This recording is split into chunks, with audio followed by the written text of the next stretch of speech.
Hello everyone, YCT polity series. So அந்த சீரீஸில் இன்றைக்கி நம்ம டே 13 இருக்கோம். இன்றைக்கி நம்ம பார்க்க போகிற topic DPSP, directive principles of state policy. So அதுதான் இந்த டிபிஎஸ்பியோட எக்ஸ்பேன்ஷன். ஸோ சிம்பிளாக இந்த டிபிஎஸ்பினா என்ன? அதாவது இந்தியன் கான்ஸ்டியூஷன் புக்கில் இந்த மாதிரி சென்ட்ரல் கவர்மெண்ட்டும் ஸ்டேட் கவர்மெண்ட்டும் ஒரு சில வழிகாட்டு நெறிமுறைகளை பின்பற்றணும் அப்படின்னு வந்து சொல்கிறாங்க. அதுதான் இந்த directive principles of state policy. இந்த இடத்துல ஸ்டேட் அப்படிங்கிறது not only indicates state government, it refers both central and state government ரெண்டு பேர்த்தையுமே இந்த இடத்துல ரெஃபர் பண்ணுறாங்க. ஸோ சென்ட்ரல் கவர்மெண்ட்டையும் ஸ்டேட் கவர்மெண்ட்டையும் சேர்த்து பொதுவாக சரியா ஸ்டேட் அப்படின்னு வந்து இந்த இடத்துல மென்ஷன் பண்ணியிருக்காங்க. டைரக்டிவ் பிரின்சிபல்ஸ் ஆஃப் ஸ்டேட் பாலிசினா அந்த வழிகாட்டு நெறிமுறைகள். இப்போது 1950 கான்ஸ்டியூஷன் புக்கு எழுதிட்டாங்க. பட் அன்னைக்கு டேட்டில் பஞ்சாயத் அப்படின்ற அந்த வில்லேஜ் பஞ்சாயத்து அந்த கான்செப்டை இம்ப்ளிமெண்ட் பண்ணுறதுல ஒரு சிக்கல் இருந்தது. எங்கே இப்போ தான் நம்ம கஷ்டப்பட்டு சுதந்திரம் வாங்கியிருக்கோம், எங்கே இது ஏதாவது பறி போயிடுச்சுன்னா என்ன பண்ணுறது? வில்லேஜ் லெவலில் நம்ம வந்து டீசென்ட்ரலைசேஷன் பண்ணோம் அப்படின்னா, இப்போ ஒவ்வொரு வில்லேஜும் சின்ன சின்ன நிர்வாகமாக பிரிக்கப்பட்டது அப்படின்னா, ஏதாவது ஒரு சில வில்லேஜ் நாங்கள் இந்தியாவை விட்டு பிரிஞ்சு போகிறோம் அப்படின்ற மாதிரி பிரச்சனை வந்துருமோன்ற பயத்தில் அவங்க வில்லேஜ் பஞ்சாயத்துக்கு அப்ரூவல் கொடுக்காமலே இருந்தாங்க. ஸோ அது அந்த டைமில் என்ன பண்ணிட்டாங்க, டிபிஎஸ்பியில் எடுத்து வச்சுட்டாங்க. ஆர்டிக்கல் 40 மென்ஷன் பண்ணியிருப்பாங்க. ஸோ இந்த மாதிரி இந்த ஃப்யூச்சர் சரியா, இன் ஃப்யூச்சரில் வில்லேஜ் பஞ்சாயத்தை நீங்கள் வந்து அதுக்குன்னு சொல்லி ஸ்பெஷலாக ஏதாவது மேக் பண்ணணும் அப்படின்னா இந்த மாதிரியான ரூல்ஸ் அண்ட் ரெகுலேஷன்ஸ் எல்லாம் ஃபாலோ பண்ணுங்கள் அப்படின்ற மாதிரி கொடுத்துருக்காங்க. அதுதான் இந்த டிபிஎஸ்பியில் சொல்லியிருப்பாங்க. அதை வந்து நடைமுறையும் படுத்தினாங்க சரியா. 1993 நரசிம்மராவ் கவர்மெண்ட்டில் என்ன பண்ணாங்க அப்படின்னா வில்லேஜ் பஞ்சாயத், ஸோ அப்புறம் முனிசிபாலிட்டிஸ், இது ரெண்டையுமே என்ன பண்ணாங்க, இம்ப்ளிமெண்ட் பண்ணாங்க. ஸோ புரியுது. அதுக்காக நிறைய கமிட்டிஸ்லாம் போட்டிருப்பாங்க. அது என்னென்ன கமிட்டிஸ் அப்படிங்கிறதெல்லாம் பஞ்சாயத்து அண்ட் முனிசிபாலிட்டிஸ் பார்க்கும்போது நம்ம தீட்டிலாம் பார்ப்போம். ஸோ அப்போ இன்றைக்கி இந்த டிபிஎஸ்பி, இப்போது டிபிஎஸ்பினா என்னன்ற ஒரு கிளாரிட்டி உங்களுக்கு கிடச்சிருக்கும். இது எந்த நாட்டிலேருந்து எடுத்தாங்க அப்படின்னா அயர்லாண்ட்லேருந்து எடுத்தாங்க சரியா. ஸோ அதாவது நம்ம இந்தியன் கான்ஸ்டியூஷனில் இருக்கக்கூடிய ஒவ்வொரு கான்செப்ட்ஸுமே ஒவ்வொரு நாட்டிலேருந்து நம்ம இன்ஸ்பயர் ஆகி அந்த நாட்டில் எப்படி இருக்குன்றதை பார்த்து நம்ம எடுத்து வச்சுருப்போம். ஏன்னா நம்ம வந்து மற்ற எல்லா நாட்டுமே நமக்கு முன்னாடியே நல்ல ஒரு சுச்சுவேஷனில் இருந்தாங்க, நல்ல ஒரு சுதந்திரம் அடைஞ்சு ஒரு நல்ல ஒரு ஸ்டேட்டில் இருந்தாங்க. ஸோ அப்போ அவங்க நம்ம ரோல் மாடலாக எடுத்து அவங்க என்ன பண்ணாங்களோ அது மாதிரி நம்மளும் பண்ணலாம் அப்படின்றத பார்த்து எல்லாமே எடுத்துக்கல. பட் அதில் இன்ஸ்பயர் ஆகி ஒவ்வொரு கான்செப்ட்ஸும் ஒவ்வொரு ஏரியாவிலேருந்து எடுத்திருப்பாங்க.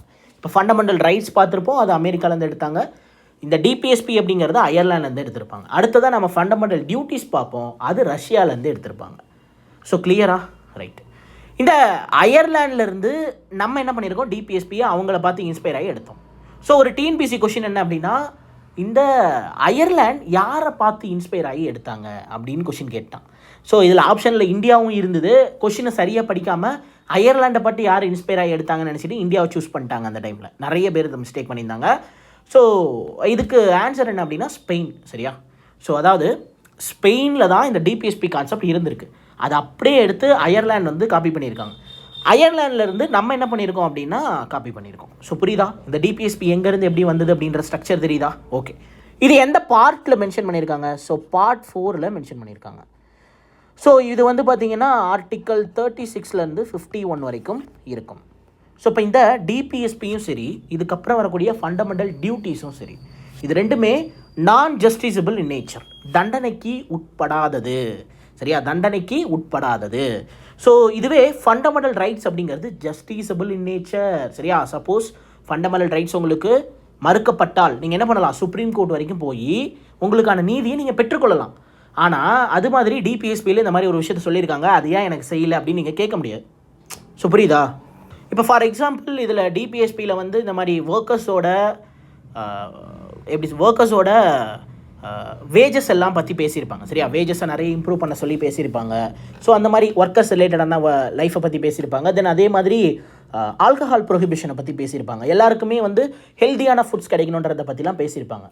ஸோ அப்போது இது எல்லாமே எல்லாருக்குமே கிடைக்குதா? இல்லை. ஸோ அப்போ எனக்கு இது கிடைக்கல அப்படின்னு சொல்லி நீங்கள் போய் எங்கேயும் என்ன பண்ண முடியாது, நீதி கேட்க முடியாது. ஸோ அதனால தான் இதெல்லாம் நான் ஜஸ்டிசபிள் நேச்சர். அதே மாதிரி இப்போ ஃபண்டமெண்டல் டியூட்டிஸ், அதில் அடிப்படை கடமைகளில் ஒரு சில விஷயங்கள்லாம் சொல்லியிருப்பாங்க. ஸோ இப்போ இந்த மாதிரி நேஷ்னல் ஃப்ளாக் அண்ட் நேஷ்னல் ஆந்தம்க்கு ரெஸ்பெக்ட் கொடுக்கணும், அந்த மாதிரி ஒரு சில கடமைகள் கொடுத்துருப்பாங்க சரியா. மொத்தம் 11 கடமைகள் இருக்குது. அது அடிப்படை கடமைகளில் இப்போ வந்து அதில் பிரதர்ஹுட் மாதிரி இருக்கணும் அப்படின்னு வந்து ஒரு விஷயமும் இருக்குது அதில். இப்போ அந்த மாதிரி இப்போ உங்கள் கூட யாருமே பிரதர்ஹுட்டாக இல்லை அப்படிங்கிறதுனால நீங்கள் போய் யாருக்கிட்டையும் போய் கேட்க முடியாது. இந்த மாதிரி கான்ஸ்டியூஷன்லேயே சொல்லியிருக்காங்க பிரதர்ஹுட்டாக இருக்கணும்னு சொல்லி, இவர் ஏன் என்கிட்ட இல்லை அப்படிலாம் நீங்கள் கேட்க முடியாது. So because fundamental duties and DPSP are non justiciable, இது ஜஸ்ட் அட்வைசபிளான விஷயம்தான். ஸோ அது வந்து இப்போ நாளைக்கு ஏதோ ஒரு விஷயத்தை நடைமுறைப்படுத்துகிறாங்க அப்படின்னா இந்த டிபிஎஸ்பியில் இருக்கிற மாதிரி சுதாரித்து சரியா, ஸோ அந்த கைட்லைன்ஸை ஃபாலோ பண்ணி அதை பிக்கப் பண்ணுவாங்க. ஸோ கிளியரா? ஓகே. ஸோ இந்த டிபிஎஸ்பியை பற்றி நிறைய பேர் நிறைய விஷயம் சொல்லியிருப்பாங்க. ஸோ இதுதான் டிபிஎஸ்பி, இதுதான் இப்படி தான் அப்படின்னு வந்து சொல்லியிருப்பாங்க. அதெல்லாம் என்ன எதெல்லாம் ப்ரீவியஸ் இயர் கொஷனில் கேட்டாங்க, அந்த மாதிரி இம்பார்ட்டண்டான ஒரு இன்ட்ரோ கொடுத்துட்டு நான் கொஷின்ஸ்குள்ளார போயிடுறேன். சரியா? ஓகே. ஸோ டிபிஎஸ்பி வந்து வெல்ஃபேர் ஸ்டேட்டை ப்ரொமோட் பண்ணுது. சரியா? வெல்ஃபேர் ஸ்டேட்டை வந்து ப்ரொமோட் பண்ணுது அப்படின்னு வந்து யார் சொல்லியிருப்பாங்க அப்படின்னா டாக்டர் பிஆர் வந்து சொல்லியிருப்பார். சரியா? பிஆர் அம்பேத்கர். ஸோ இவர் என்ன சொல்லியிருக்காரு, டிபிஎஸ்பி அப்படிங்கிறது ஒரு வெல்ஃபேர் ஸ்டேட்டை ப்ரொமோட் பண்ணுது அப்படின்னு வந்து சொல்லியிருப்பார். அடுத்ததாக லைஃப் கிவிங் ப்ரொவிஷன்ஸ் அப்படின்னு வந்து சொல்லியிருக்காரு. யார்? எல்எம் சிங்வி அப்படின்றவர். சரியா? ஸோ எல்எம் சிங்வி அப்படின்றவர் என்ன பண்ணியிருக்காரு அப்படின்னா லைஃப் கிவிங் ப்ரொவிஷன் அப்படின்னு வந்து சொல்லியிருக்காரு. பிஆர் அம்பேத்கரே இன்னொரு விஷயம் இந்த டிபிஎஸ்பி பற்றி சொல்லியிருக்காரு. என்னன்னா novel feature of the Indian constitution அப்படின்ற மாதிரி சொல்லியிருக்காரு. ஸோ என்னது? Novel feature of the Indian constitution. Then அதுக்கப்புறம் concise of the Indian constitution சொல்லி கிராவல் அஸ்டன் சொல்லியிருப்பார். ஸோ இதுதான் இம்பார்ட்டண்டான விஷயம். இது மாதிரி கொஷின்ஸ் அப்படிங்கிறது கேட்டிருக்காங்க. ஸோ புரியுதா? ரைட். ஸோ இப்போ நம்ம ப்ரீவியஸ் இயர் கொஷின்குள்ளார போகலாம். ஸோ அதுக்கு முன்னாடி ஒரு சின்ன இன்ட்ரோ, நம்மளோட மேக்ஸ் கிராஷ் கோர்ஸ்ப்பா. சரியா? ஸோ YCT பப்ளிகேஷனோட railway previous year question compile பண்ண இந்த மேத்தமெட்டிக்ஸ் புக், இந்த புக்கில் 5500க்கும் மேற்பட்ட ப்ரீவியஸ் இயர் கொஷின் இருக்குது. ஸோ இந்த புக்கை நம்ம கம்ப்ளீட்டாக என்ன பண்ணிட்டோம் அப்படின்னா ஒரு கோர்ஸாகவே மேக் பண்ணிட்டோம். ஸோ இந்த புக்குக்கும் நமக்கும் என்ன டிஃப்ரென்ஸ் அப்படின்னா இந்த புக்கில் இருக்கக்கூடிய சொல்யூஷன்ஸ் எல்லாமே ரொம்ப லென்த்தியாக இருக்கும். ஸோ எக்ஸாம் ஃப்ரெண்ட்லியாக இருக்காது. நம்மளுடைய சொல்யூஷன்ஸ் எல்லாமே எக்ஸாம் ஃப்ரெண்ட்லியாக இருக்கும். ஏன்னா எக்ஸாமில் ரொம்ப இம்பார்ட்டன்ட் உங்களுக்கு டைம் கம்மியாக தான் இருக்க போகுது. அதனால் நீங்கள் அந்த டைம்குள்ளே எப்படி போடுறது, ஸோ அதுதான் வந்து உங்களுக்கு ரொம்ப முக்கியமானதாக இருக்கும். ஸோ இல்லை நீங்கள் இப்போ வந்து ஒரு ப்ராக்டிஸ் பண்ணிகிட்ருக்கீங்க புக் அப்படின்னா நீங்கள் இந்த கோர்ஸ் யூஸ் பண்ணி ப்ராக்டிஸ் பண்ணும்போது உங்களுக்கு ரொம்ப எஃபெக்டிவாக இருக்கும். ஸோ நிறைய தெரியாத விஷயங்களை தெரிஞ்சுக்கலாம். ஸோ இப்போ ஒரு 2 நாள் ப்ராக்டிஸ் பண்ணுறது, 4 நாள் தூங்குறது, 4 நாள் டவுன் ஆயிடுறது, இந்த மாதிரி பிரச்சனை இருக்காது. ஸோ நீங்கள் ஸ்டெடியாக வந்து டெய்லியும் ப்ராக்டிஸ் பண்ணிக்கிட்டே வரலாம். ஸோ அதுதான் வந்து உங்களுக்கு எஸ்பெஷலி இந்த கோர்ஸ் வந்து உங்களுக்கு ரொம்ப யூஸ்ஃபுல்லாக இருக்க போகுது. ஸோ இதுக்கு முன்னாடி இந்த கோர்ஸில் ஜாயின் பண்ணவங்களோட ஃபீட்பேக்ஸ் நீங்கள் ஸ்டூடெண்ட் டெஸ்டிமோனியலில் பார்க்கலாம், ப்ளே ஸ்டோர் ரிவ்யூவில் பார்க்கலாம். ஸோ எல்லாருமே நல்லா தான் சொல்லியிருக்காங்க. ஸோ நீங்கள் செக் பண்ணி பார்க்கலாம். பிஃபோர் தட் நீங்கள் ரிவ்யூவெல்லாம் பார்க்குறதுக்கு முன்னாடி நீங்களே என்ன பண்ணுங்கள் அப்படின்னா இப்போ ஆல்ரெடி நீங்கள் ஏதாவது ஒரு இன்ஸ்டியூஷனில் எங்கேயோ ஜாயின் பண்ணி பேசிக் அப்படிங்கிறத படிச்சிருப்பீங்க. அந்த எந்த டாபிக் படிச்சிருந்தாலும் சரி. ஸோ இதில் 4 டாபிக் நான் ஃப்ரீயாக போட்டிருக்கேன், யூடியூப்லேயே இருக்குது. அதில் ஏதாவது ஒரு டாப்பிக்கை ஃபுல்லாக பார்த்து முடிச்சுட்டு நீங்கள் போய் ஒரு டெஸ்ட் போடுங்க. ஸோ உங்களுக்கு வந்து ஒரு கான்ஃபிடன்ஸ் பூஸ்ட் ஆகும். ஸோ நம்மளாலேயும் NTPC எக்ஸாம்ஸ் கிளியர் பண்ண முடியும், ஸோ நம்மளும் கிளியர் பண்ணலாம் அப்படின்னு தோணும். எப்போனா நீங்கள் இந்த ப்ரீவியஸ் இயர் கொஷின் எல்லாமே ப்ராக்டிஸ் பண்ணிட்டு போய் நீங்கள் டெஸ்ட் புக்கில் ப்ராக்டிஸ் பண்ணும்போது ஸோ அங்கே உங்களுக்கு ஒரு ஸ்கோர் வரும்ல, அவுட் ஆஃப் 10. ஸோ இப்போ டாபிக் வைஸ் டெஸ்ட் தான் சொல்கிறேன். 10 மார்க்குக்கு 20 மார்க்குக்கு டெஸ்ட் இருக்கும். அந்த 20க்கு 20, 10க்கு 10 அப்படின்ற அந்த மார்க் வாங்கும்போது தான் உங்களுக்கு தெரியும் ஸோ இந்த கோர்ஸ் எந்த அளவுக்கு உங்களுக்கு எஃபெக்டிவாக இருக்குது அப்படின்றதெல்லாம். ஸோ 28 டாபிக் மொத்தம் இருக்குப்பா. சரியா? இதில் மொத்தம் 5500 கொஷின் தான் இருக்குது. 10,000 15,000 கொஷின்லாம் இல்லை. 5500 கொஷின்ஸ் ஒன்லி இருக்குது. சரியா? இந்த 5500 கொஷினில் நம்ம கிட்டத்தட்ட 4700 கொஷின் கம்ப்ளீட் பண்ணி ஆல்ரெடி நான் என்ன பண்ணிட்டேன், அப்லோட் பண்ணிட்டேன். ஸோ இன்னும் ஒரு 700 கொஷின் இருக்குது. அதாவது ஒரு 3 டாபிக் இருக்குது. அந்த 3 டாப்பிக்குமே நான் 1 by 1 அப்படியே கவர் பண்ணிகிட்டே வந்துடுவேன். இப்போ அல்ஜிப்ரா வந்து ஆன்கோயிங்கில் இருக்குது. சரியா? ரைட். எக்ஸ்ட்ரா இந்த கோர்ஸை பற்றின டீட்டெயில்ஸு, ஸோ இதை எப்படி அக்சஸ் பண்ணுறது, இதுக்கு எல்லாமே மேலே ஐகார்டில் ஒரு வீடியோ தெரியும். அந்த வீடியோவை கிளிக் பண்ணி நீங்கள் பார்த்துக்கோங்க. சரியா? ஸோ இந்த கோர்ஸோட ப்ரைஸ் 649, 3 years வேலிடிட்டி. தென் PWBD கேண்டிடேட்ஸ் யாராவது பார்த்துட்டு இருக்கீங்க அப்படின்னா நீங்கள் கண்டிப்பாக இந்த கோர்ஸ் வாங்கிக்கோங்க. வெறும் 49 rupees தான். சரியா? ரொம்ப யூஸ்ஃபுல்லாக இருக்கும் உங்களுக்கு. அல்லது நீங்கள் பார்த்துட்டு இருக்க கேண்டிடேட்ஸ் உங்களுக்கு தெரிஞ்ச PWBD கேண்டிடேட்ஸ்க்கு சென்ட் பண்ணுங்கள். சரியா? ஸோ இந்த மாதிரி ரெஃபர் பண்ணுங்கள். ஒன்லி 49 rupees தான். சரியா? ஸோ உங்களுக்கு 600 rupees நான் ஆஃப் கொடுத்துட்றேன். ஸோ பிஃபோர் தட் அதுக்கு முன்னாடி நான் நிறைய வெரிஃபிகேஷன் பண்ணுவேன். எல்லாருக்கும் என்னால் பண்ண முடியாது. ஸோ புரிஞ்சிருக்குன்னு நினைக்கிறேன். சரி, நம்ம இப்போ கொஷின்குள்ளார போகலாம். Question number 239. Which of the following statement is not true about the directive principles of state policy? So DPSP பற்றி இதில் எது வந்து ட்ரூ கிடையாது அப்படின்னு வந்து கேட்டிருக்காங்க. ஸோ இங்கே என்ன சொல்லியிருக்காங்க, reflects the ideas that the state has in the mind formulating the policies and enacting the laws. So இதுக்கு முன்னாடி நான் சொல்லியிருக்கேன். என்ன சொன்னேன் நான், அதாவது டிபிஎஸ்பி அப்படிங்கிறது ஸ்டேட் கவர்மெண்ட் அண்ட் சென்ட்ரல் கவர்மெண்ட்டுக்கு சொல்லக்கூடிய ஒரு சில வழிகாட்டு நெறிமுறைகள் அப்படின்னு வந்து சொன்னேன். ஸோ அதுதான் இங்கே சொல்லியிருக்காங்க. இப்போது ஒரு கவர்மெண்ட் வந்து ஒரு பாலிசிஸோ அல்லது ஒரு லாவோ புதுசாக ஒன்று கொண்டு வராங்க அப்படின்னா அதுக்கு முன்னாடி அவங்களோட மைண்டில் என்ன இருக்கணும், ஸோ இந்த டிபிஎஸ்பியோட தாட்ஸ் அப்படிங்கிறது இருக்கணும். ஸோ புரியுதா? Right. They promote the welfare of the community and there is a social and socialist அப்படின்னு வந்து கொடுத்துருக்கான். எஸ், த வெல்ஃபேர் கம்யூனிட்டியை ப்ரமோட் பண்ணுது. ஸோ ஒன்றும் பிரச்சனை கிடையாது. ஸோ அப்போ அது வந்து அதில் நமக்கு சொல்லியிருக்காங்க, இதில் டிபிஎஸ்பியில் சொல்லியிருக்காங்க. It is not legally enforceable by the court for the violations. Yes, நான் சொன்னேன்னா நான் ஜஸ்டிஸபிள்னு சொன்னேன்னா கேட்டிருக்கானா இங்கே. ஸோ அப்போ அதெல்லாம் புரிஞ்சிருந்தால் தான் உங்களால் இந்த இடத்துல ஆப்ஷனை எலிமினேட் பண்ண முடியும். ஸோ அப்போ ஆட்டோமேட்டிக்காக நமக்கு ஆப்ஷன் 4 தான் ராங்கு. ஸோ இங்கே நமக்கு நாட் தான் கேட்குறாங்க. ஸோ ஆன்சர் என்னது? ஆப்ஷன் டி தான் அப்படின்னு வந்து நம்ம சூஸ் பண்ணிடலாம்.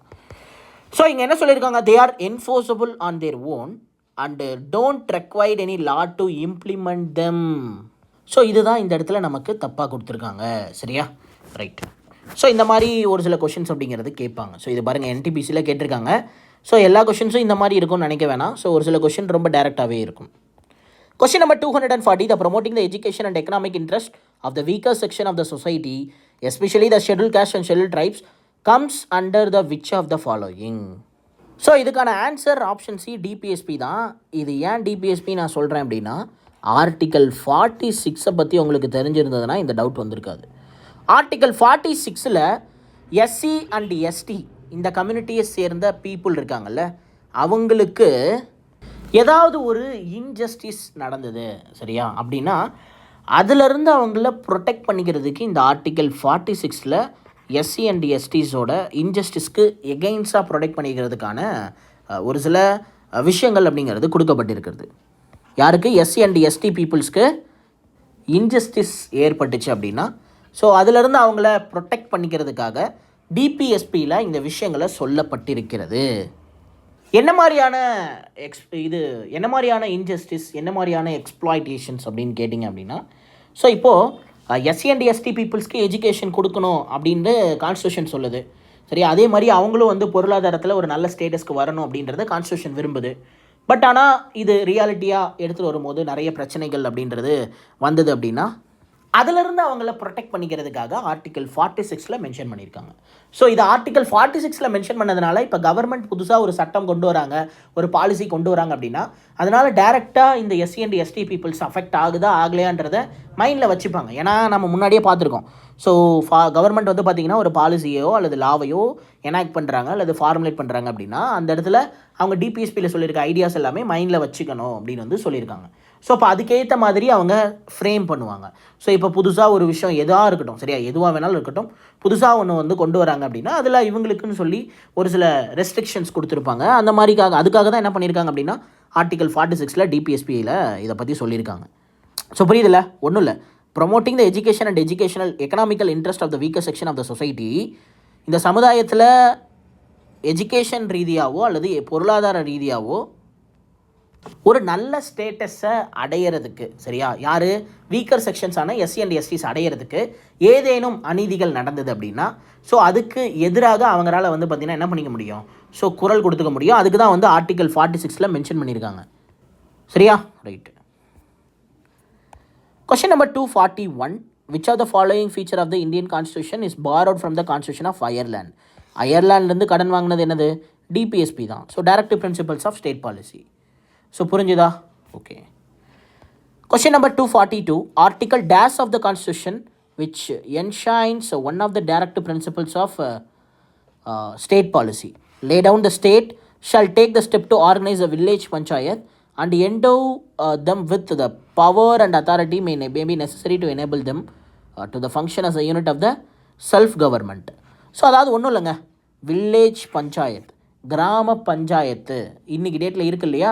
ஸோ அந்த கிராம பஞ்சாயத்துக்கள்லாம் ஆக்சுவலாக கான்ஸ்டியூஷன் எழுதி முடித்தப்போ இல்லை.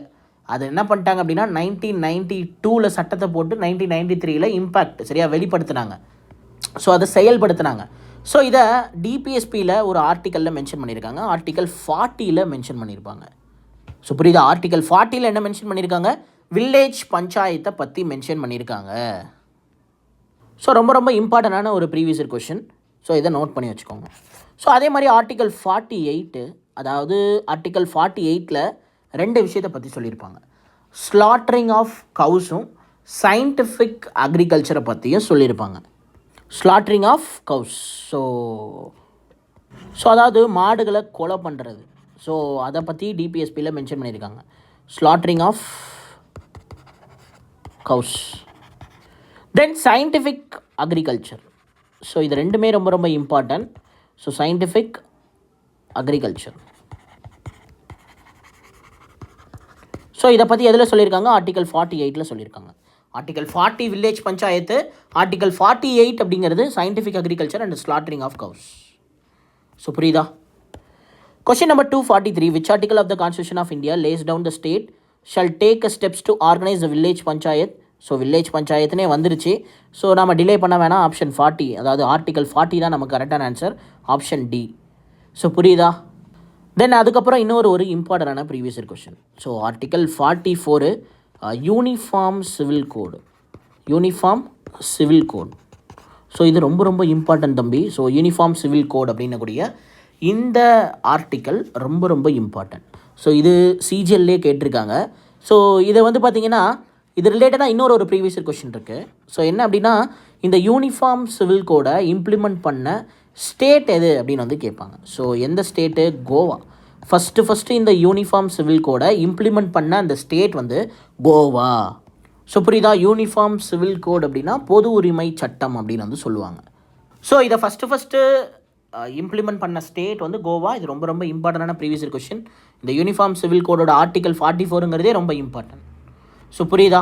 Okay. Question number 244, which article of the constitution of India enshrines one of the DPSP of the policy lays down the state shall take to organise village panchayat. இப்போ தான் பார்த்தோம் வில்லேஜ் பஞ்சாயத்து எந்த அளவுக்கு இம்பார்ட்டன்ட் பார்த்துக்கோங்க. ஆர்டிகல் 40. ஸோ இப்போ இதுக்கு முன்னாடி தானே பார்த்தோம் அதே கொஷின். அப்படியே இங்கே என்ன கேட்டிருக்கான்? Group D 2022 10/6. ஸோ இங்கே 22/8/2022. ஸோ அப்போ கொஷின் அப்படியே ரிப்பீட் ஆகிருக்கு பாருங்களேன், வேறு ஷிஃப்ட்டில். ஸோ அதே கொஷின் தான், வேறு எதுவுமே சேஞ்சே இல்லை, ஒரு சின்ன சேஞ்ச் கூட இல்லை. இப்போ இந்த கொஷின்னா கூட, ஸோ இந்த கொஷினில் சின்னதாக ஏதோ சேஞ்ச் பண்ணியிருக்காங்க அப்படின்னு வச்சுக்கலாம். ஸோ இதுலேயும் ஏதோ சேஞ்ச் பண்ணியிருக்காங்களா? இதுக்கு வந்து கொஷின் கொஞ்சம் சேஞ்ச் ஆகிருக்கு. பட் ஆனால் இங்கே என்ன கேட்டிருக்காங்களோ அதை அப்படியே காப்பி பேஸ்ட் பண்ண மாதிரி இருக்குது இந்த கொஷின். அதே குரூப் டியில் தான் 22/8/2022 கேட்டிருக்கான். ஸோ புரியுதா உங்களுக்கு ப்ரீவியஸ் இயர் கொஷினோட இம்பார்ட்டன்ஸ் என்னென்னு? ஸோ இப்போ நீங்கள் சும்மாலாம் ஒன்றும் இந்த சீரியஸை பார்த்துட்டு இருக்கல. ஸோ கண்டிப்பாக நீங்கள் இந்த சீரியஸை பார்க்குறவங்க எக்ஸாமை கிளியர் பண்ணுவீங்க. சரியா? அதை நான் அடித்து சொல்லுவேன். ஏன்னா இந்த சீரீஸை பார்க்குறதுனால உங்களுக்கு எந்த அளவுக்கு நாலேஜ் ஷார்ப் ஆகுன்ற எனக்கு தெரியும். ஸோ நிறைய எக்ஸ்ட்ரா பாயிண்ட்ஸ் நான் சொல்லிகிட்டு இருக்கேன். அது எல்லாமே உங்களுக்கு ப்ராப்பராக இருக்கும், நீட்டாக இருக்கும். கண்டிப்பாக உங்கள் நாலேஜ் டெவலப் ஆகும். சரியா? ரைட்டு. ஸோ அதனால் நீங்கள் ட்ரஸ்ட் பண்ணி இந்த சீரீஸை ஃபாலோ பண்ணலாம், எந்த பிரச்சனையும் கிடையாது. ஸோ நான் சும்மாலாம் வந்து டைம் வேஸ்ட் பண்ணுறதுக்கு அல்லது என் சேனலை ப்ரொமோட் பண்ணுறதுக்கு அப்படின்லாம் நான் எதுவும் கண்டென்ட்டை கொடுத்து உங்களுக்கு நடத்திட்டு இல்லை. ஸோ அப்படி நினச்சிருந்தேன்னா நான் வேறு மாதிரி கொண்டு போயிருப்பேன். நான் யாருமே பண்ணாத விஷயத்த பண்ணிகிட்ருக்கேன். ப்ரீவியஸ் இயர் கொஷினுக்கு யாருமே இந்த மாதிரி ஒரு பேட்ச் போட்டு மேக்ஸுக்கு எடுத்துகிட்டு போனதும் கிடையாது. 5000-6000 கொஷின், கஷ்டமான கொஷினெல்லாம் ஸ்கிப் பண்ணிட்டு போயிடுவாங்க. வெறும் 10 கொஷினை நடத்திட்டு அவ்வளோதான்வாங்க. நான் அந்த மாதிரி பண்ணலை, உங்களுக்கு தெரியும். சரியா? ஸோ என்ன ரெகுலராக ஃபாலோ பண்ணுறவங்களுக்கு தெரியும். ஸோ ஒன்றும் பிரச்சனை இல்லை.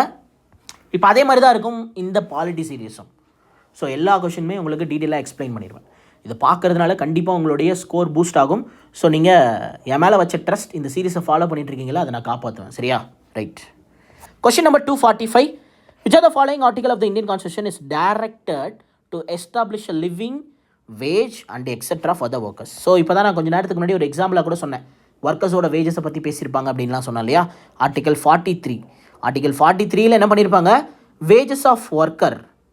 ஸோ ஒரு ரீசனபிளான சேலரி ஒர்க்கர்ஸ்க்கு கொடுக்கணும் அப்படிங்கிறத ஆர்டிகல் 43ல் மென்ஷன் பண்ணியிருக்காங்க.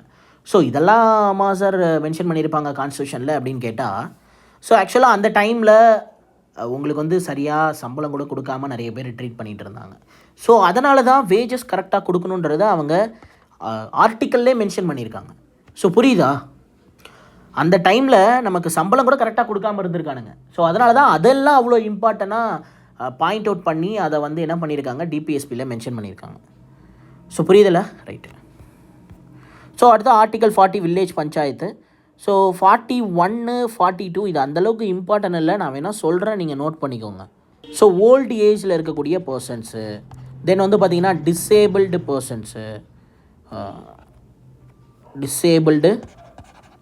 பர்சன்ஸு, ஸோ அதுக்கப்புறம் அன்எம்ப்ளாய்மெண்ட்டில் இருக்கவங்க, டிசீஸ்னால் ஏதாவது ஒரு அஃபெக்ட் ஆனவங்க, இங்கே எல்லாத்தையும் ப்ரொடெக்ட் பண்ணணும் அப்படின்றத பற்றி இதில் சொல்லியிருப்பாங்க. இதில் ஆர்டிகல் 41. ஸோ ஆர்டிகல் 42 வந்து பார்த்திங்கன்னா மேட்டர்னிட்டி ரிலீஃப். சரியா? Maternity relief. இதை பற்றி சொல்லியிருப்பாங்க. ஆர்டிகல் 40 வில்லேஜ் பஞ்சாயத்து நமக்கு தெரியும். சரியா? Right. Question number 246, Article 36 to 51 are listed under the which of the following headings of the Indian Constitution? Article 36 to 51, Directive Principles of State Policy. இது Article 51A. Municipalities எந்த ஆர்டிக்கலில் mention பண்ணியிருக்காங்க? So ரொம்ப important, note பண்ணிக்கோங்க. சரியா? ரொம்ப ரொம்ப important. முனிசிபாலிட்டிஸும் பஞ்சாயத்தும் கேட்டுகிட்டே இருப்பான். 243Pலேருந்து 243ZG வரைக்கும் முனிசிபாலிட்டிஸை மென்ஷன் பண்ணியிருக்காங்க. இந்த கோஆப்ரேட்டிவ் சொசைட்டி அப்படிங்கிறது 43Bயில் மென்ஷன் பண்ணியிருப்பாங்க. 97வது சட்ட திருத்தம் மன்மோகன் சிங் போட்டிருப்பார். சரியா? 2011 97வது சட்ட திருத்தம் போட்டு மன்மோகன் சிங் என்ன பண்ணியிருப்பார் அப்படின்னா, இந்த கோஆப்ரேட்டிவ் சொசைட்டியை 43B அண்டு 1901 Cயில் வந்து எனாக்ட் பண்ணியிருப்பார். ஆல்ரெடி நம்ம பார்த்துருப்போம் இல்லையா? 19 ஒரு 3 விஷயம், ஒரு 6 விஷயம் பார்த்துருப்போம். அதில் 3வது என்ன பார்த்தோம்? அசோசியேஷன் அப்படின்றத பார்த்துருப்போம். சரியா? ஸோ அந்த அசோசியேஷன் அண்ட் அசம்பிளிலாம் பார்த்தோம்ல, அதில் தான் வந்து நமக்கு என்ன வரும்? இந்த கோஆப்ரேட்டிவ் சொசைட்டிஸ் அப்படிங்கிறது வரும். ஸோ புரியுதா? ரைட். இதை என்ன பண்ணாங்க? 97வது சட்ட திருத்தம் 2011 மன்மோகன் சிங் என்ன பண்ணார் அப்படின்னா 43B அப்படின்னக்கூடிய அந்த ஆர்டிக்கல்லையும் 1901 Cயில் இந்த கோஆப்ரேட்டிவ் சொசைட்டியை பற்றி ஆட் பண்ணியிருப்பாங்க டிபிஎஸ்பியில். பட் ஆனால் இங்கே கேட்டிருக்க கொஸ்டின் என்னது? 36 to 51. இது எல்லாமே எந்த ஆர்டிக்கலில் மென்ஷன் பண்ணியிருக்காங்க? இந்த ஆர்டிகல்ஸ் எல்லாமே எந்த காலம்குள்ளார வருது? So DPSP. ஸோ இப்போ டிபிஎஸ்பிங்கிறது தான் சரியான answer. Question number 247, which article of the Indian Constitution deals with the provision of the protection of monuments and the place and the object of the national importance? Protection of the monuments. So protection of the monuments and the places. So இந்த article, concern ஆர்டிக்கலை நம்ம பார்க்குறதுக்கு முன்னாடி ஒரு விஷயம் எப்போ மோன்யூமெண்ட்டுன்னு அழைப்பாங்க அப்படின்னா, 75 வருஷம் பாரம்பரியமாக ஒரு விஷயம் இருக்குது அப்படின்னா, எந்த ஒரு சேஞ்சுமே ஆகாமல். இப்போ ஃபார் எக்ஸாம்பிள் ஒரு கட்டடம் கட்டுறாங்க அப்படின்னா, அது ஒரு 75 வருஷமாக ஒரு ஆர்கிடெக்சரலாகவோ அல்லது ஒரு கல்ச்சுரலாகவோ அவங்க அது எதையோ ஒரு விஷயத்தை ப்ரொமோட் பண்ணுறதுக்காக பில்டு பண்ணியிருக்காங்க. இப்போது சும்மா வந்து அதுக்குன்னு ஒரு பில்டிங் கட்டியிருக்காங்க, அது 75 வருஷம் இருக்குது, அது வந்து மோன்யூமெண்ட்டான்னு கேட்டால் அப்படி இல்லை. ஒரு கல்ச்சரை டினோட் பண்ணுற மாதிரி. இப்போ ஃபார் எக்ஸாம்பிள் டெம்பிள்ஸ், ஸோ அதே மாதிரி நிறைய கேவ்ஸ் இருக்குது. சரியா? ஸோ இதெல்லாமே ஒரு டிசைன் பண்ணியிருப்பாங்கல்ல, ஆர்கிடெக்சரல் அல்லது கல்ச்சுரல் ரிலேட்டடாக என்ன பண்ணியிருப்பாங்க? ஏதாவது ஒரு விஷயத்த பண்ணியிருப்பாங்க. அது ஒரு 75 வருஷத்துக்கு எந்த ஒரு சேஞ்சுமே இல்லாமல் இருக்குது அப்படின்னா, அது எல்லாமே வந்து கவர்மெண்ட் ப்ரொடெக்ட் பண்ண வேண்டிய ஒரு மோன்யூமெண்ட்ஸ். ஸோ இதை பற்றி ஆர்டிக்கல் 49 சொல்லியிருக்காங்க. சரியா? ப்ரொடெக்ட் த நேஷ்னல் மோன்யூமெண்ட் அப்படின்னு வந்து சொல்லுவாங்க. ஸோ புரியுதா? ரைட். 43 வந்து ஒர்க்கர்ஸோட வேஜஸ். ஸோ 43B வந்து கோஆப்ரேட்டிவ் சொசைட்டி. 48 வந்து என்னது? Slaughtering of gauss. தென் அதுக்கப்புறம் இன்னொன்று கூட பார்த்தோமே, என்னது? ஸோ 48ல் ஸ்லாட்டரிங் ஆஃப் கவுஸ் பார்த்தோம். தென் அதே மாதிரி சயின்டிஃபிக் அக்ரிகல்ச்சரும் பார்த்துருப்போம். ஸோ 48Aனா என்ன? 42வது சட்ட திருத்தம், கான்ஸ்டியூஷனல் அமெண்ட்மெண்ட் ஆக்ட் 1976 போட்டாங்க. யார் போட்டாங்க? 42வது சட்ட திருத்தம் 1976 இந்திரா காந்தி போட்டாங்க. ஸோ என்ன அந்த 48Aல எனாக்ட் பண்ணாங்க அப்படின்னா, என்விரான்மெண்ட் அண்ட் ஃபாரஸ்ட்டை ப்ரொடெக்ட் பண்ணணும் அப்படின்னு சொல்லி. சரியா? இவிஎஸ்ன்னு எழுதுகிறேன். என்விரான்மெண்ட்டையும் அதே மாதிரி ஃபாரஸ்ட்டையும் என்ன பண்ணணும் அப்படின்னா ப்ரொடெக்ட் பண்ணணும் அப்படின்னு சொல்லி ஆர்டிக்கல் 48Aல எனாக்ட் பண்ணியிருப்பாங்க. ஸோ புரியுதா? Right. Question number 248, the provision contained in the directive principles of state policy can be enforced by any court? இல்லை. ஸோ எந்த கோர்ட்லேயும் நம்ம இதை என்ஃபோர்ஸ் பண்ண முடியாது. Can be enforced by high court? இல்லை. cannot be enforced by any court? Yes. எந்த கோர்ட்னாலையும் இதை என்ஃபோர்ஸ் பண்ண முடியாது, நடைமுறைக்கு கொண்டு வர முடியாது, செயல்படுத்த முடியாது. சரியா? Can be enforced by the supreme court? அதுவும் கிடையாது. ஸோ இருக்கிறதே 4 கோர்ட்டு தான்.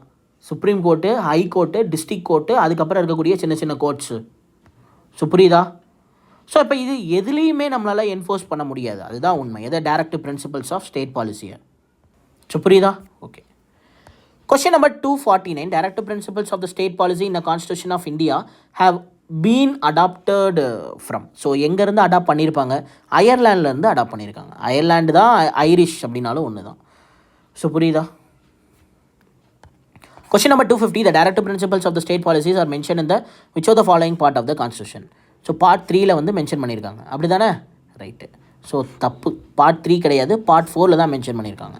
ஸோ பார்ட் 3 என்ன அப்படின்னா fundamental rights. So fundamental rights. Part 4 தான் நமக்கு டிபிஎஸ்பி. ஸோ இப்போ தான் நான் சொல்லியிருப்பேன். ஸோ நல்ல தெளிவாக இருக்கணும். ஸோ இல்யூஷனாகவே இருக்கும், பார்ட் 3 பார்ட் 4 பார்ட் 4A அப்படின்றது உங்களுக்கு சரியாக தெரியாது. ஆனால் வந்து நல்லாவே படிச்சிருப்பீங்க, அந்த மாதிரி தான் இருக்கும். ஸோ பார்ட் 4 தான் கரெக்டான ஆன்சர். ஸோ புரியுதில்ல? பார்ட் 5ல் சென்ட்ரல் கவர்மெண்ட்டை பற்றியும் பார்ட் 6ல் ஸ்டேட் கவர்மெண்ட்டை பற்றியும் சொல்லியிருப்பாங்க. சரியா? சென்ட்ரல் கவர்மெண்ட்டில் president, then parliament, prime minister, cabinet ministers, இதை பற்றிலாம் சொல்லியிருப்பாங்க. ஸ்டேட் கவர்மெண்ட்லேயும் அதே மாதிரி. சரியா? ஸ்டேட் கவர்மெண்ட்டை பற்றி பார்ட் 6ல் சொல்லியிருப்பாங்க. Question number 251, which of the following is related to the part 4 of the Indian Constitution, DPSP? So DPSP அப்படிங்கிறது தான் நமக்கு பார்ட் 4. இது நமக்கு பார்ட்லேயே கிடையாது, ஃபெடரல் ஜுடிஷியரியும் பார்ட்டில் கிடையாது. அதே மாதிரி பார்லிமெண்ட் வந்து நமக்கு வந்து ஸ்பெசிஃபைடாக பார்ட்னு மென்ஷன் பண்ணல, பட் ஆனால் சென்ட்ரல் கவர்மெண்ட்டுக்கு கீழே வரும். ஸோ விச் மீன்ஸ் பார்ட் 5க்கு கீழே வரும். ஸோ அதில் பார்லிமெண்ட் மட்டுமே வராது, பார்லிமெண்ட்டும் வரும். Parliament, president, cabinet minister, council of ministers, then வந்து பார்த்தோன்னா அட்டர்னி ஜெனரல், இவங்க எல்லாருமே அதில் வந்துருவாங்க. ஸோ புரியுதா? Question number 252, which of the following articles of the Constitution of India lays down that the state shall take a steps to organize village panchayat? Article 40. Article 41 வந்து the old persons, then disabled persons, இவங்கெல்லாம் protect பண்ணணும் அப்படிங்கிறது. Article 42 வந்து maternity, மகப்பேறு. சரியா? So maternity relief கொடுக்கணும் அப்படின்னு வந்து அதை பற்றி என்ன பண்ணியிருக்காங்க, Article 42ல் மென்ஷன் பண்ணியிருக்காங்க. 43 இதுதான் வந்து அந்த ஒர்க்கர்ஸோட நலன். சரியா? ஒர்க்கர்ஸோட நலன் அதை பற்றி பேசியிருப்பாங்க. இதில் 43ல். ஸோ இது மட்டும் இல்லாமல் காட்டேஜ் இண்டஸ்ட்ரீஸை பற்றியும் பேசியிருப்பாங்க. சரியா? So cottage industries. ஸோ ஆக்சுவலாக இந்த காட்டேஜ் இண்டஸ்ட்ரி வந்து காந்தியன் பிரின்சிபல்ஸ்க்கு கீழே வரும். ஸோ இன்னும் நான் சொல்லலைன்னு நினைக்கிறேன். Gandhian principle, liberal principle, socialist principle. சரி, ஓகே, ஒன்றும் இல்லை, நான் சொல்கிறேன்.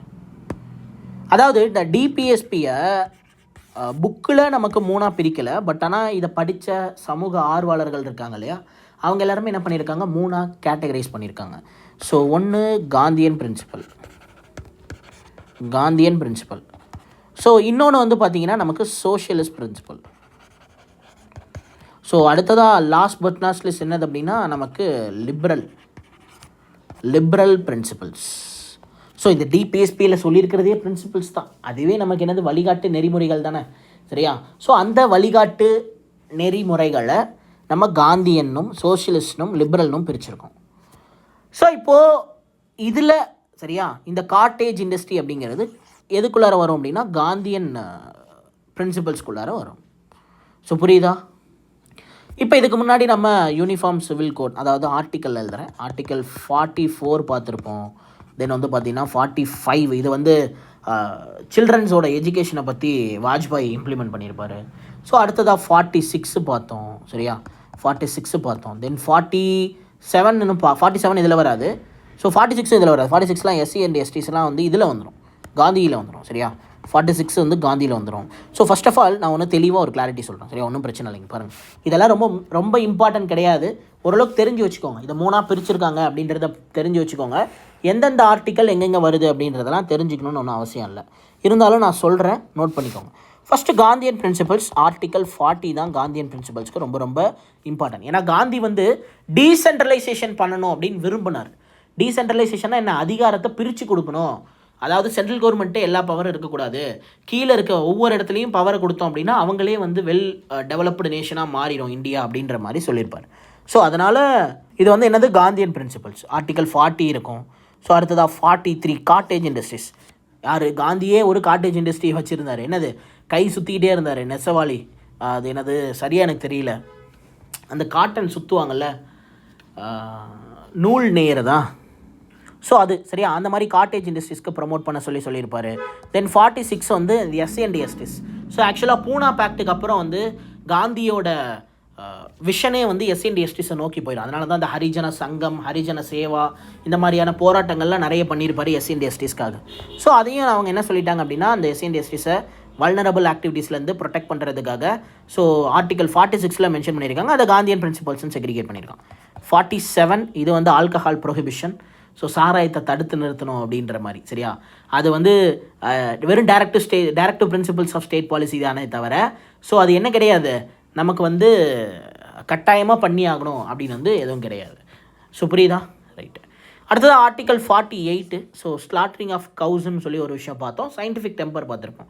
அதில் ஸ்லாட்ரிங் ஆஃப் கவுஸ், மாடுகளை கொல்லக்கூடாது அப்படின்றது ஒரு காந்தியன் பிரின்சிபல்ஸ்.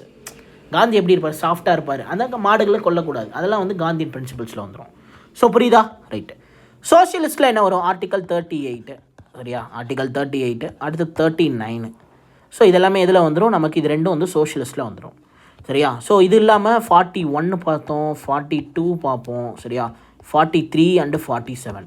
43 அண்டு 47 தான் நம்ம காந்தியன்லேயே பார்த்துட்டோமே அப்படின்னு கேட்கலாம் நீங்கள். ஸோ இந்த இடத்துல நம்ம பார்த்த 43 காட்டேஜ் இண்டஸ்ட்ரீஸ்.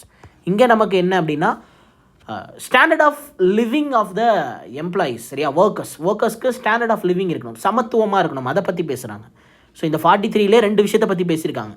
அது ஒன்று வந்து standard of living for the ஒர்க்கர்ஸோட லிவிங்க்கு வந்து பார்த்தீங்கன்னா ஸ்டாண்டர்டாக இருக்கணும் அப்படின்றதும், இன்னொன்று வந்து பார்த்திங்கன்னா இது cottage industries. So cottage industries காந்தியனில் வந்துடும். ஸோ இது வந்து பார்த்திங்கன்னா நமக்கு ஒர்க்கர்ஸை பற்றி பேசுகிறது. ஸோ சோஷியலிஸ்ட்டில் வந்துடும். ஸோ புரியுதா? அதே மாதிரி 47. ஸோ இந்த இடத்துல நம்ம 47 என்ன பார்த்தோம்? ஆல்கஹால் ப்ரோஹிபிஷன் பார்த்தோம். ஸோ இங்கே நம்ம பார்க்க போகிற 47 வந்து பார்த்தோன்னா நியூட்ரிஷன். ஸோ ஒருத்தர் சாப்பிட்ற ஃபுட்டில் நியூட்ரிஷன் இருக்கணும் அப்படின்ற மாதிரி சொல்லியிருப்பாங்க. சரியா? ஸோ நியூட்ரிஷன் இருக்கணும் அப்படின்னு வந்து சொல்லியிருப்பாங்க. ஸோ புரியுதா? ரைட்.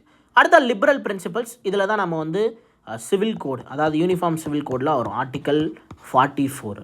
சரியா? யூனிஃபார்ம் சிவில் கோட் இதில் தான் வரும். அடுத்தது ஆர்டிக்கல் 45 எஜுகேஷன் எல்லாருக்கும் ஈக்குவலாக இருக்கணும். தென் ஆர்டிக்கல் 48 சயின்டிஃபிக் அக்ரிகல்ச்சர் இங்கே வந்துடும். சரியா? ஸோ இங்கே வந்து நமக்கு 48 தான், ஆனால் ஸ்லாட்ரிங் ஆஃப் கவுஸ் தான் காந்தியனில் வரும். லிபரலில் நமக்கு 48ல் சயின்டிஃபிக் அக்ரிகல்ச்சர் அப்படிங்கிறது வரும்.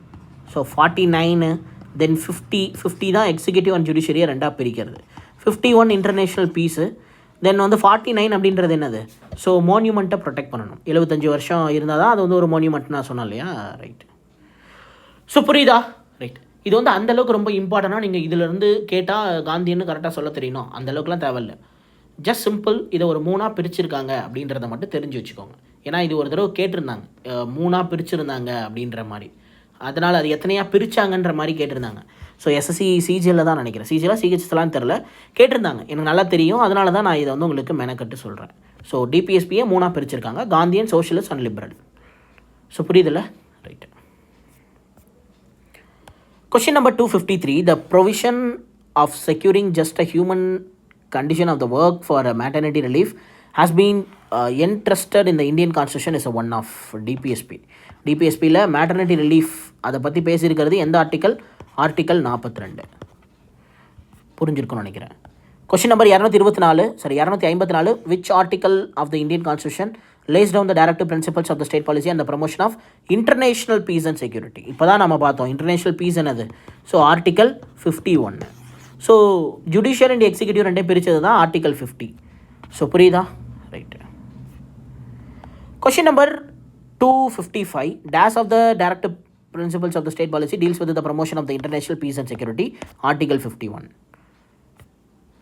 Question number 256. Under the which article of the Indian Constitution the obligation related to the international peace and security of the states have been mentioned? So directive principles of state policy, article 51. So again and again repeat ஆயிருக்குன்னா அந்த கொஸ்டினோட importance அப்படிங்கிறத நீங்கள் புரிஞ்சுக்கணும். Question number 257. Article 43B இந்த part 4 of the Indian constitution. So என்னது? Article 43பின்னு பார்த்தோன்னே நீங்கள் என்ன பண்ணிடுவீங்க அப்படின்னா அந்த ஒர்க்கர்ஸையும் காட்டேஜ் இண்டஸ்ட்ரீஸையும் ஆப்ஷனில் கொடுத்துருப்பான், அதை நீங்கள் போட்டுருவீங்க. ஆனால் 43B அப்படிங்கிறது 97th அமெண்ட்மெண்ட் ஆக்டில் யார் கொண்டு வந்தாங்க? ஸோ மன்மோகன் சிங் 2011 கொண்டு வந்தார். கோஆபரேட்டிவ் சொசைட்டிஸ், கூட்டுறவு சங்கங்கள். ஸோ புரியுதா? Article 43B. ஸோ இதே 97th அமெண்ட்மெண்ட் ஆக்ட் 2011 இந்த 43Bயில் மட்டும் அந்த கோஆபரேட்டிவ் சொசைட்டிஸை எனாக்ட் பண்ணலை. சரியா? ஸோ அது மட்டும் இல்லாமல் 1901 சிலையும் என்ன பண்ணியிருக்காரு அப்படின்னா எனாக்ட் பண்ணியிருக்காரு. யார்? அன்னைக்கு டேட்டில் இருந்த பிரைம் மினிஸ்டர் மன்மோகன் சிங். ஸோ புரிஞ்சுதா? Okay. Question number 258. Which of the following policy adaptation by the government of India not guided by the directive principles of state policy? Promotion of village panchayat வந்து நமக்கு இருக்குது. சரியா? அதில் எந்த பிரச்சனையும் இல்லை. Preparation for building by the laws. So இது என்ன நமக்கு நம்மளால் முடிவு பண்ண முடியாத ஒரு சுச்சுவேஷனில் இருக்கும். ஸோ அதுக்கு கீழே வரும். சரியா? Uniform civil code, prohibition of the consumption of the alcohol liquor. So இதை வந்து தடுக்கணும் அப்படிங்கிறத என்ன பண்ணியிருக்கான்? டிபிஎஸ் ப்ளஸ் சொல்லியிருக்கான். ஸோ அப்போ எனக்கு என்ன ஆன்சரு? ஆப்ஷன் பி தான் கரெக்ட். இப்போ ஆப்ஷன் பியை படித்து பாருங்கள். Preparation of the building by the laws. So preparation of building by the laws, ஒரு சட்டம் உருவாக்குறதுக்கு முன்னாடி, சரியா, உருவாக்குறதுக்கு முன்னாடி நம்ம ஒரு ஒத்திகை பார்க்குறது தான் இந்த டிபிஎஸ்பியா? அப்படி தான் சொல்லியிருக்காங்களா, அப்படி தான் கைட் பண்ணியிருக்காங்களான்னு கேட்டால் அப்படி கிடையாது. ஸோ அப்போ ஆப்ஷன் பி வந்து வராது. ஸோ புரியுதா? ஆர்டிக்கல் 44, 40, ஆல்கஹால் எந்த இதில் வரும்? 47. ஸோ புரியுதா? Okay. Question number 259, which part of the Indian Constitution is also called a unique feature of the Constitution by Dr. B.R. Ambedkar? Directive Principles of State Policy, அதான் novel feature of the constitution சொன்னால. Unique அப்படின்னாலும் novel அப்படின்னாலும் ஒன்று தான். So ஒன்றும் பிரச்சனை இல்லை. Unique feature of the constitution, novel feature of the கான்ஸ்டியூஷன்னாலும் டிபிஎஸ்பி தான். Question number 260, the provision of the Uniform Civil Code are mentioned in the article வந்து 44, பட் ஆனால் பார்ட் கேட்குறாங்க நமக்கு. பார்ட் 4, ஓகேவா? So part 4. So Roman letter பார்த்து போடுங்க, part 6 போட்டுறாதீங்க. புரியுதில்ல? Part 4. Question number 261, which of the following article of the Constitution of India deals with the Uniform Civil Code of the Citizen? So article 44, Uniform Civil Code என்னது? article 44. First state என்னது? கோவா. அதுதான் implement பண்ணியிருப்பான். Question number 262, which article of the Indian Constitution aims to securing the citizen for the Uniform Civil Code throughout the territory of India? article 44. So நிறைய தடவை பார்த்துட்டோம். கோவா கோவா கோவா, சரியா? Right. என்ன கோவா? கோவா தான் first state to implement this uniform civil code. Question number 263, the Uniform Civil Code is described in which article of the Constitution? So article 44. Question number 264, in which of the part of the Indian Constitution executive separated from the judiciary? So DPSP article 50ல வந்து இந்த executive and judiciary, அதாவது எக்ஸிக்யூட்டிவ்னா என்னப்பா? எக்ஸிக்யூட்டிவ்னா செயலாக்கத்துறை, சரியா? So இதுவே வந்து பார்த்தோன்னா judiciary அப்படின்னா நீதித்துறை. அதாவது பிரிட்டிஷோட பீரியடில் ஒரு விஷயத்தை செய்கிறது, ஒரு விஷயத்தை இம்ப்ளிமெண்ட் பண்ணுறதும் அந்த எக்ஸிக்யூட்டிவ்ஸ் தான், கவர்னர் ஜெனரல்ஸ் தான். அதே அந்த விஷயத்தை தப்பு சரின்னு தீர்மானம் பண்ணுறதும் யாராக இருந்தாங்க அப்படின்னா அந்த கவர்னர் ஜெனரல்ஸாக தான் இருந்தாங்க. அது பின்னாடி கொஞ்சம் நாளுக்கு அப்புறம் வந்து மாற்றிட்டாங்க, சரியா? ஜுடிஷியரி எக்ஸிக்யூட்டிவ் ரெண்டையும் பிரிச்சுட்டாங்க. 1813 ஆக்டா 1833 ஆக்டான்னு சரியாக தெரியல. ஸோ சார்ட்டர் ஆக்ட் ஆஃப் 1833 தான் நினைக்கிறேன்.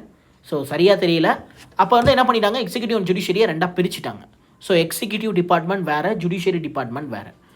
ஸோ இந்த எக்ஸிக்யூட்டிவ் டிபார்ட்மெண்ட் ஏதாவது தப்பு பண்ணுறாங்களா அப்படின்னா அது ஜுடிஷியரி டிபார்ட்மெண்ட் சரி பண்ணணும். அதுதான் அந்த டைமில் இருந்தே ஒர்க்கு.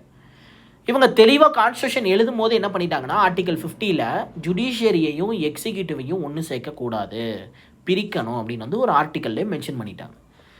ஸோ இப்போது எக்ஸிக்யூட்டிவ்ஸ் ஏதாவது ஒரு தப்பு பண்ணாங்க அப்படின்னா, அதனால தான் ஒரு சில கேசஸ்லாம் நீங்கள் பார்த்துருப்பீங்க, சரியா? ஆளுங்கட்சி சார்ந்த முதலமைச்சர்களோ அல்லது பிரதம மந்திரிகளோ ஏதாவது ஒரு ஊழல் வழக்கில் மாட்டிக்கிட்டாங்க அப்படின்னா அவங்களுக்கு என்ன பண்ணுவாங்க? ஜட்ஜஸ் வந்து கேஸ் அப்படிங்கிறத போட்டு அவங்களையே வந்து ஜெயிலில் போடுற அளவுக்கு பெரிய இதெல்லாம் இருந்திருக்கு. இன்றைக்கி டேட்டில் ஆல்ரெடி இப்போ ரீசெண்டாகவே டெல்லியில் நடந்திருக்கு, சத்தீஸ்கரில் நடந்திருக்கு.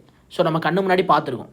ஸோ அவங்க எல்லாருமே வந்து என்னது? கரண்ட்டாக இருந்தவங்க, சரியா? கரண்ட்டாக பவரில் இருந்தவங்கள இந்த மாதிரி வந்து நீதித்துறை என்ன பண்ணியிருக்கு? ஒரு கொஸ்டின் பண்ணி தென் அவங்கள என்ன பண்ணியிருக்காங்க? அக்யூஸ் பண்ணியிருக்காங்க, சரியா? ஸோ அதுக்கான தண்டனையை வாங்கி கொடுத்துருக்காங்க.